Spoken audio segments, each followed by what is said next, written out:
Ha? Yang you masa pinjam sudah ada 2 bulan. Tapi yang kira minggu-minggu, setiap minggu ah.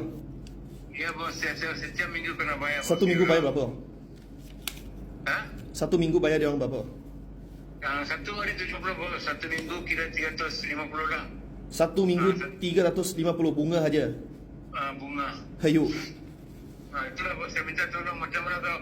Sekarang bos bayar, saya depan you juga bagi transfer duit semua. Okey. Saya param terus, lepas tu saya komitmen dengan you saja bos. Sama you saja. Tiap-tiap bulan berapa kena bayar, you bagi tahu, saya terus bayar sama you juga. Yang you pinjam ini orang tu ada face to face jumpa ke apa? Face to face, tak pernah bos. Tak pernah face, saya cakap depan-depan dia cakap sama mari. Dia pengen you terus. You hantar dia gambar IC, lepas tu dia pengen you duit bagi you. Ya bos. Ayo. Ha, nampak? So you orang berani pergi pinjam lagi lah. Kalau you orang nak apply loan, boleh PM TikTok kami atau tekan link bio bawah, apply now.